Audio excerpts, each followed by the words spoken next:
And now, here's Judy Stettner with a reading entitled Controlling Chaos by Barbara Merritt.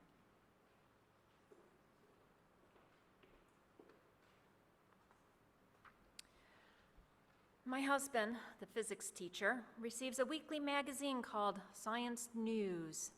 A recent cover story in bold letters riveted my attention, and I snatched it. Controlling Chaos. Now that's a practical theology. My hopes soared. Here, in concise scientific prose, was the potential solution to my checkbook, my desk, my attic, my basement, my schedule, and possibly the kitchen junk drawer. I took notes as I eagerly read the text. It said, just as small disturbances can radically alter a chaotic system's behavior, have the author's children also been sick? Tiny adjustments can also stabilize its behavior.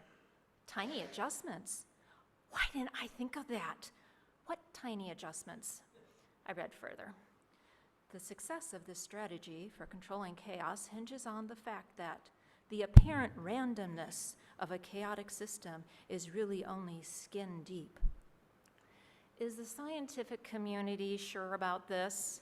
Have they seen my desk or the toy room? Beneath this chaos, unpredictability hides an intricate but highly ordered structure. This is not obvious to the casual observer of my life. This is akin to balancing a ball on a saddle. The ball won't roll off the saddle's raised front or back, but continual adjustments are needed to kick it back into position as it begins rolling off the sides. Continual adjustments. Now I'm beginning to think scientifically. What continual adjustments? We don't avoid chaos. We stay in the chaotic region. Yes, I can do that. You don't need to have a deep theoretical understanding of what's going on. All you need to know, in effect, is the shape of the saddle. Shape. All I need to do is to understand the shape of my chaos. What shape? And then, eureka!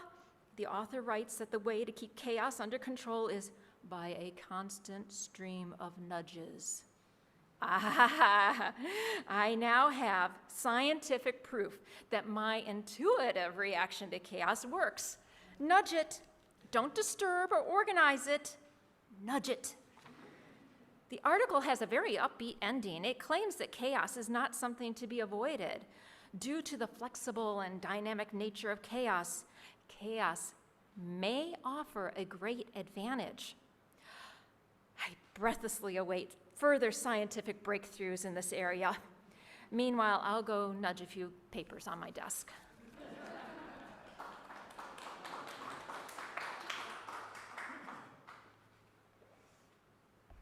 I don't know how many of you remember this, but Barbara Merritt was our minister in Woodstock for a number of years, and I think many of us follow her writings, which are just delightful and intuitive and perspective.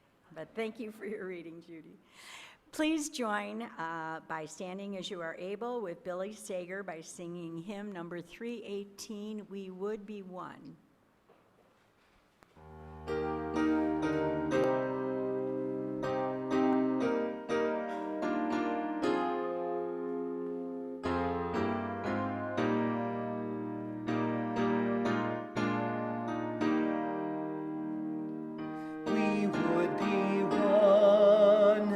Now we join in singing our hymn of love to pledge ourselves anew to that high cause of greater understanding of who we are and what in us is true. Be one in living for each other, to show to all a new community.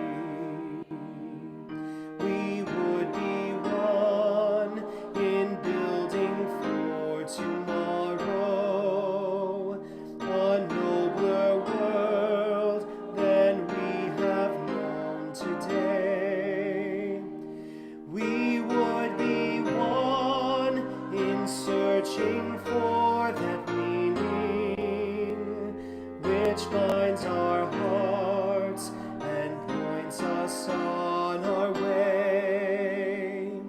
As one we pledge ourselves to greater service, with love and justice strive to make us free.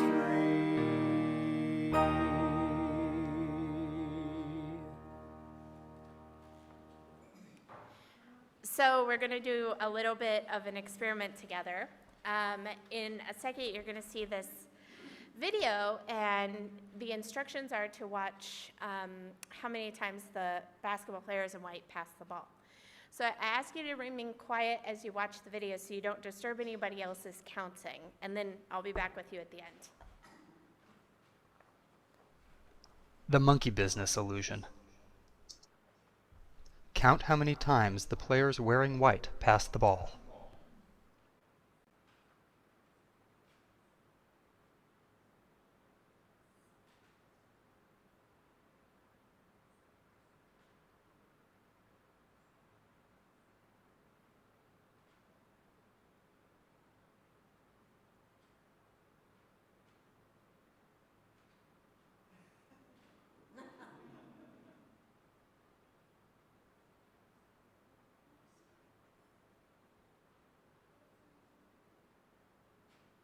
The correct answer is 16 passes.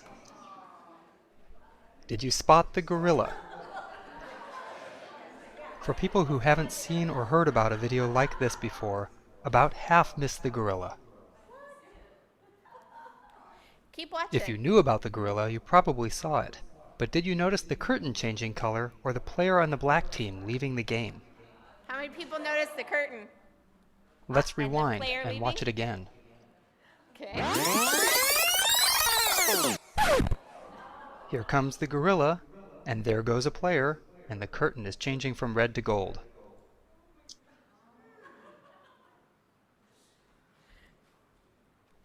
When you're looking for a gorilla, you often miss other unexpected events. And that's the monkey business illusion. Learn more about this illusion and the original gorilla experiment at theinvisiblegorilla.com.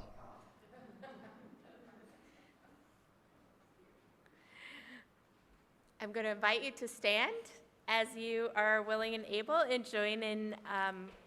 Oh, wait, we already did that. Never mind, sit down. Apparently, I got confused too. So, I was watching for the gorilla. I knew it was there. Yeah, the first time I called those videos back up, still didn't see it. I was looking for them. So, how many people saw the gorilla? Were you startled? I heard laughter. And how many, none of you saw the curtain change, and one person saw the other player leave, one or two people. So the first time Virginia showed me videos like this, I was shocked. I didn't see it. And yet, even knowing what's going on, it's possible to miss the changes. There are many videos like this illusion out there. And one of the first ones that I called up as I was doing research for this, I was looking for the gorilla, but trying to also count the passes and still missed it. In our lives, we think we couldn't possibly miss it when something so obvious, so basic changes. But we can easily get distracted by anxiety, by fear. We can get so distracted by what we expect to happen that we miss what is actually going on. I remember how startled I was the first time I saw one of my elementary school teachers at the farmer's market. It never occurred to me that she would do something like go to the farmer's market or eat or leave school. I wondered if my other teachers were out there doing things. Had I missed them? How often do we miss seeing something when it is in a form we don't expect?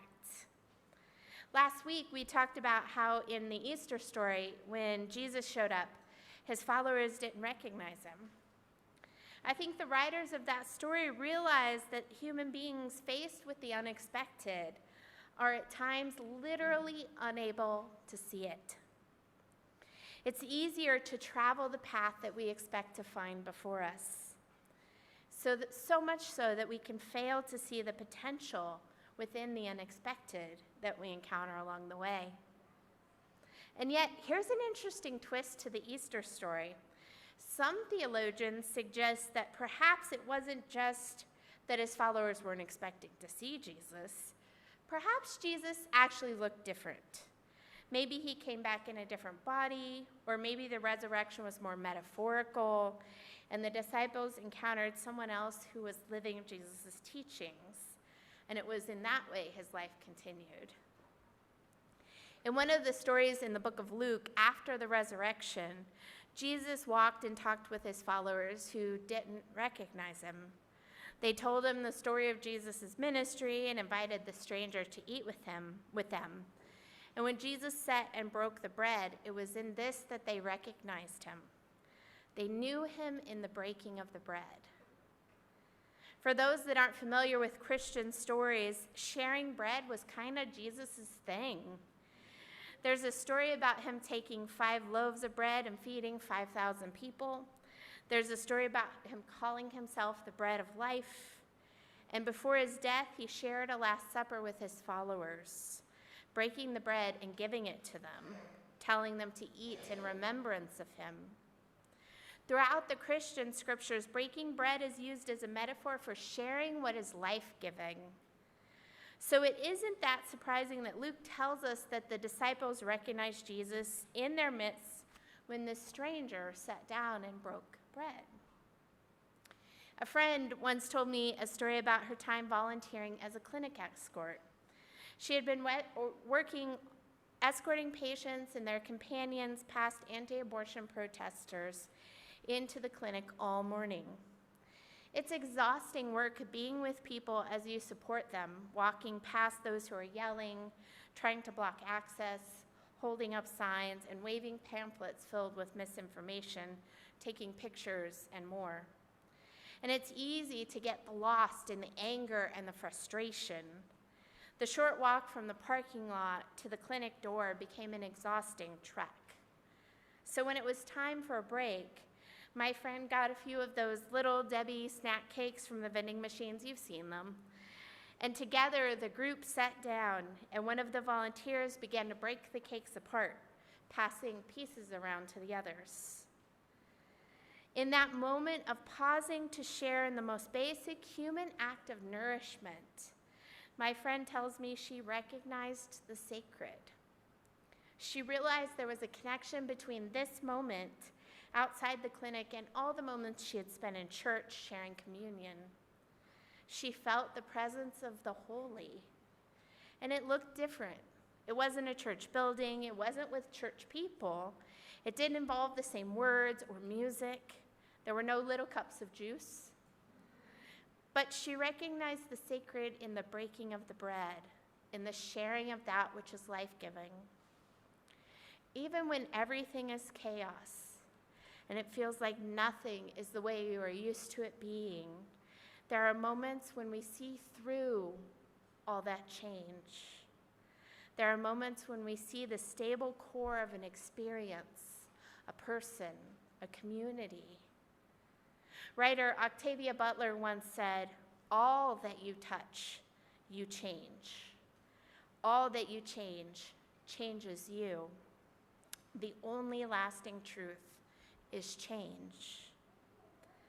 Everything changes. Every community changes. But the sacred can still be recognizable. Tree of Life has changed many times, in many ways, over the 168 years of our existence. We started as 2 separate congregations. The first, known as the Universalist Congregation in Woodstock, was organized in 1855, 6 years before the Civil War. Organized by Reverend Daniel and Mary Livermore, the Universalists believed in the salvation of all people, no matter who they were. The Livermores were abolitionists in a time of profound social change in the United States. During their time in the Chicago area, Mary, unhappy with the traditional role of minister's wife, formed the home for aged women and the hospital for women and children. Once the Civil War started, she helped run the Chicago branch of the Sanitary Commission, which took care of injured soldiers. After the war, Mary became deeply involved in the suffrage movement, advocating for the rights of women to have a say in the direction of this country and in their own lives. This is a part of our origin story. Tree of Life was born as a congregation celebrating access to freedom for all, involvement in society, social action, speaking out, and caring for people in our community and our society. Throughout our area, this congregation was recognized in the breaking of the bread, the sharing of that which is life-giving.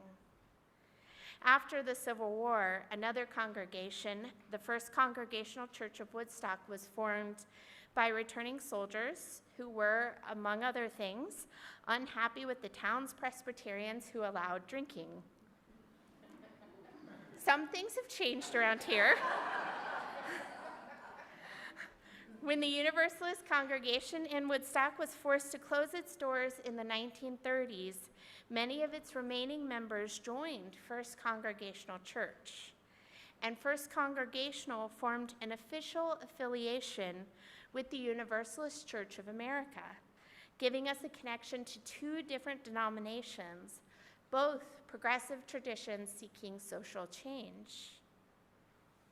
And it was a big change. Joining two congregations to do ministry together always is. Things were different, but still, this congregation was recognized in the breaking of the bread. And in the 1950s, the joint congregation had incredible energy, and music was led by our 21-year music director, Grant Nolan. Under Grant's leadership, our choir thrived and gained a positive reputation in our community. Music is still an incredibly valuable part of how we offer life to one another. This is the first time we changed our name when the church voted to rename itself the Congregational Universalist Church of Woodstock. Even with a new identity, our congregation's involvement in care for our neighbors continued as the women of the church led the formation of a local chapter of the American Red Cross, and then the Ladies Auxiliary to Memorial Hospital. Still active in social justice and the civil rights movement, the church sent their minister at the time, Rev John Dunn, to Selma, Alabama in 1965 to march with Dr. King and other protesters, including many Unitarian Universalists. Their name had changed, their minister had changed, their social justice actions had changed. Many things were different. Still, this congregation was recognized in the breaking of the bread. In the mid-1970s, Rev Barbara Merritt was ordained.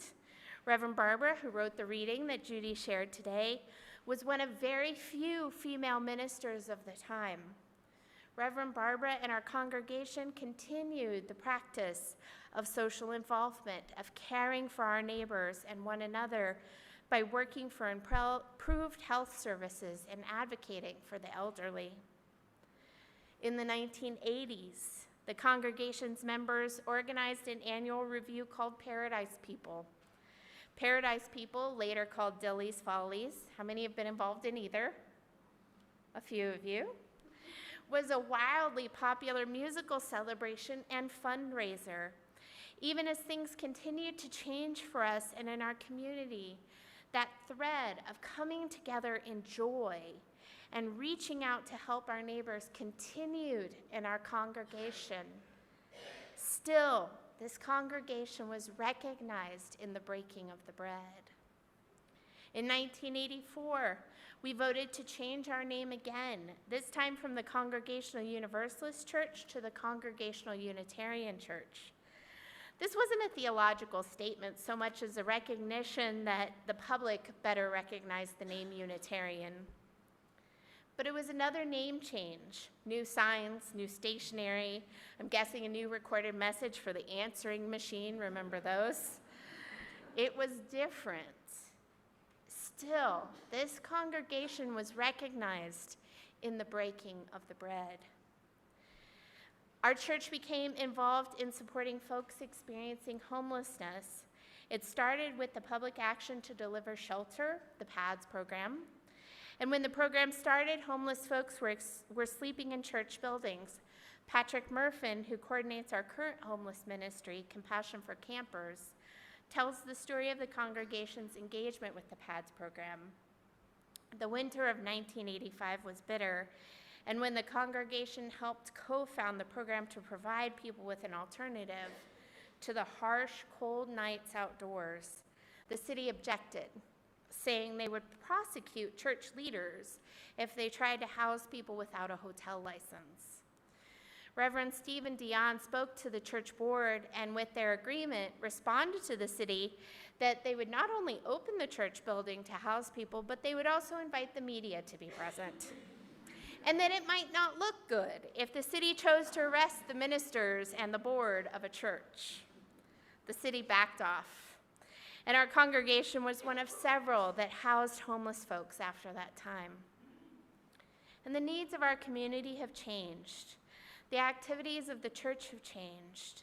The way we use our building has changed. It looked different, and yet still our congregation was recognized in the breaking of the bread.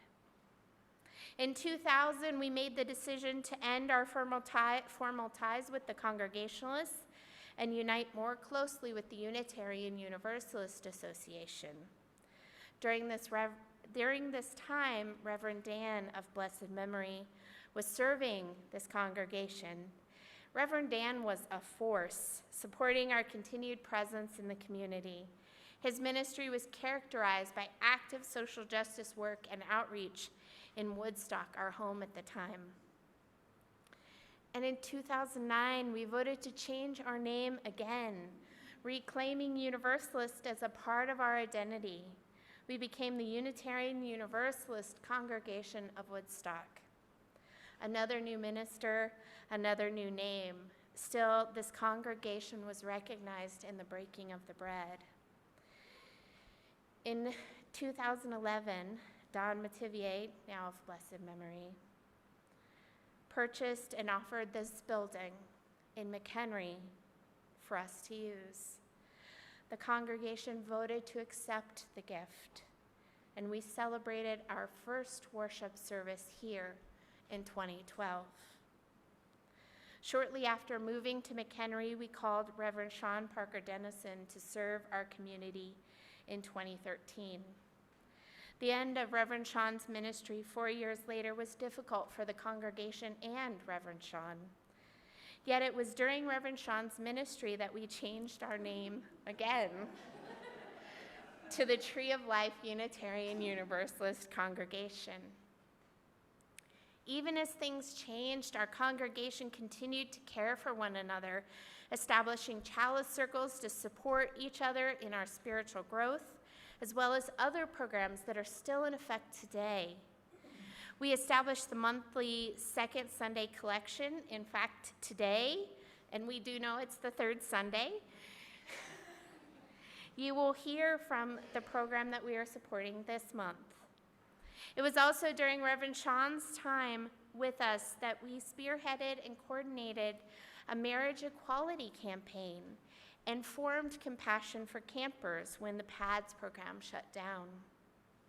A new building, a new address, another new name, and new programs. New community needs and new ways of serving our community. We didn't look the same or even sound the same, but still, our congregation was recognized in the breaking of the bread. During our time without a minister, members and friends stepped forward to ensure our congregation and its vital programs continued.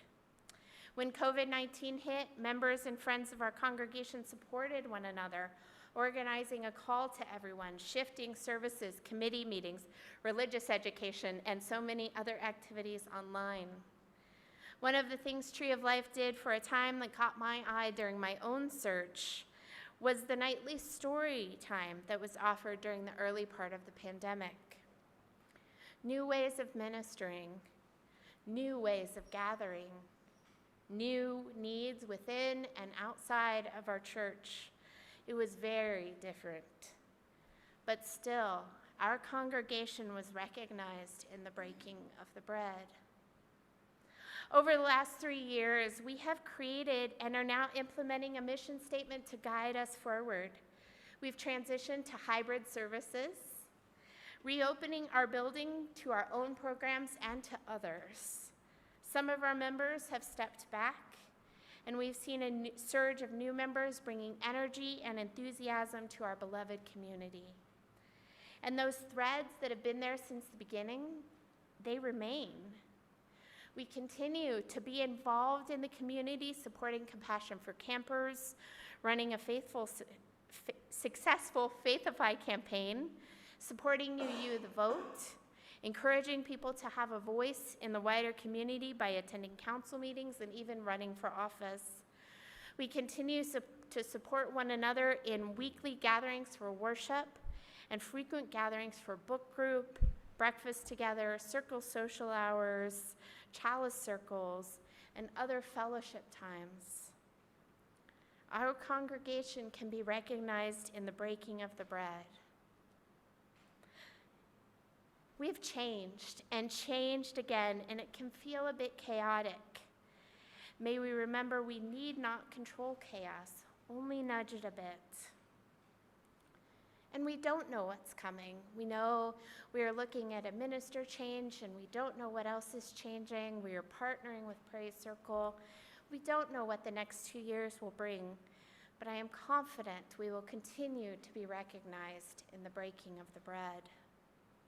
My beloved spiritual companions, while the only lasting truth is change, we find those strong threads run all the way through our congregation's story. Care for one another, action to create a more just society, and love of joy, and of course, music. These are the ways we share that which is life-giving. These are the ways we break bread. These are how we know each other and how we will be known. May it always be so. Blessed be. Amen.